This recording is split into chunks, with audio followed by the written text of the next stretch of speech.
চলে যাব আরো একটা হেভিওয়েট কেন্দ্র মেদিনীপুর। যে কেন্দ্র ছেড়ে দিলীপ ঘোষ চলে গেছেন দুর্গাপুর, বর্ধমান দুর্গাপুরে তৃণমূল প্রার্থী জুন মালিয়ার প্রচারে বিশৃঙ্খলা। কেন বিশৃঙ্খলা? সেখানে 14 নম্বর ওয়ার্ডে বিশৃঙ্খলা।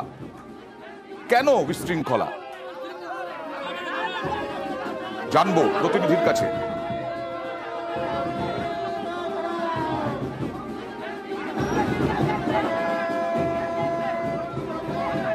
আমি শোভনের কাছে যাব।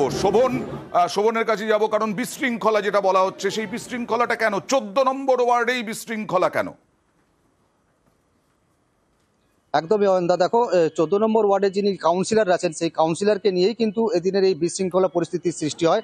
কারণ হচ্ছে এই 14 নম্বর ওয়ার্ডের যে কাউন্সিলর অর্পিতা রায় নায়ক, তিনি সদ্য কিছুদিন আগে তৃণমূলে যোগদান করেছিলেন। তার আগে পর্যন্ত তৃণমূল থেকে তিনি বহিষ্কৃত ছিলেন এবং সেই কারণেই কিন্তু ওয়ার্ডের যারা একনিষ্ঠ তৃণমূল কর্মী, যারা পুরাতন তৃণমূল কর্মী, তারা যখন দেখতে পান আজকে যখন রোড শো চলছিল, সেই রোড শোয়ে হুটখোলা গাড়িতে যখন অর্পিতা রায় নায়ক জুন মালিয়ার সঙ্গে যখন গাড়িতে ওঠে, তারপরেই কিন্তু বিশৃঙ্খলার পরিস্থিতির সৃষ্টি হয়। ওয়ার্ডের যারা কর্মী যারা ছিল তাদের বক্তব্য যে আমরা এতদিন পুরনো কর্মী থাকা সত্ত্বেও আমরা আমাদের কাছে একটা যে বহিষ্কৃত যে দল থেকে চলে যাওয়া একজন কাউন্সিলর, তাকে কিভাবে এত গুরুত্ব দেওয়া হচ্ছে, সেই কারণেই কিন্তু তারা অপমানিত বোধ করেছেন। এবং তাদের বিক্ষোভকারী যারা ক্ষুব্ধ, তাদের কোনো বক্তব্য পাওয়া গেছে শোভন? একদমই, দেখো জুন মালিয়ার সঙ্গে আমরা যোগাযোগ করার চেষ্টা করেছিলাম, কিন্তু তিনি প্রচারে থাকার জন্য তিনি আমাদের সঙ্গে কথা বলতে পারেননি।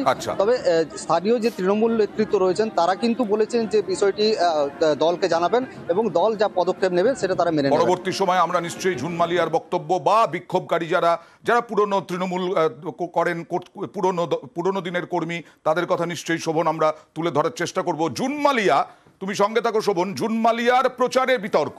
কেন বিতর্ক? বিভিন্ন সরকারি প্রকল্পের বিভিন্ন লোগো মানে কথা বলে তিনি প্রচার করছেন এবং শিশুদেরকে ব্যবহার করা হচ্ছে, এই নিয়েই বিতর্ক।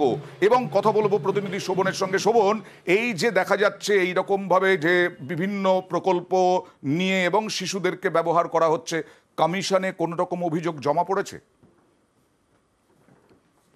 হ্যাঁ অয়ন্দা, দেখো কমিশনে ইতিমধ্যেই বিজেপির তরফ থেকে কিন্তু অভিযোগ জমা করা হয়েছে, লিখিতভাবে অভিযোগ জানানো হয়েছে নির্বাচন কমিশনে। বিধিভঙ্গের অভিযোগ তুলে কিন্তু নির্বাচন কমিশনে অভিযোগ জানানো হয়েছে বিজেপির তরফে।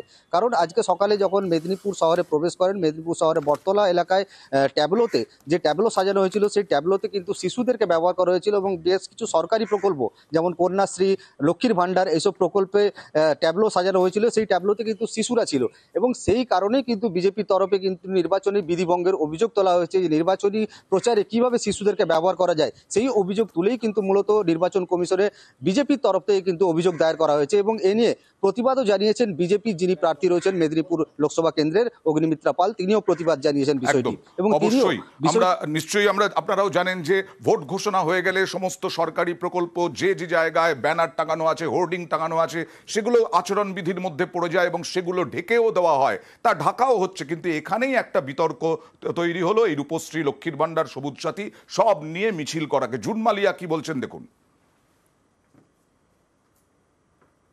আমি তো এইমাত্র পৌঁছেছি। আমি এক্ষুনি পৌঁছেছি। যদি শিশুদের হাতে কিছু দেওয়া হয় তাহলে আমি রিকোয়েস্ট করবো আমার পার্টির মহিলাদেরকে যে ইমিডিয়েটলি সেগুলো ওনাদের হাত থেকে তুলে নেওয়া, ইমিডিয়েটলি সেগুলো তুলে দেওয়া হোক বলেছেন। কিন্তু বিজেপি তো ছাড়বে না। বিজেপি সরাসরি নির্বাচন কমিশনে অভিযোগ জানিয়েছে। অগ্নিমিত্রা পল কি বলছেন দেখুন, তারই প্রতিদ্বন্দ্বী জুন মালিয়ার। ইলেকশন কমিশনের যে মডেল কোড অফ কন্ডাক্ট চালু হয়ে গেছে এবং যে যে নিয়ম বা এগুলো রয়েছে, পয়েন্টস গুলো রয়েছে যেগুলো করা যায় না, সেটি আজকে লঙ্ঘন করা হয়েছে এবং আমরা কমপ্লেন করেছি, আমরা কমপ্লেন করছি। এটা তো চলতে পারে না যে বাচ্চাদের ইউজ করে সরকারের দেওয়া যে সাইকেল, স্বাস্থ্যসাথী বা যা যা তারা দেখিয়েছে সেগুলো প্রচারের মধ্যে আনা। তো সুতরাং এটা আমরা স্টেপ নেব।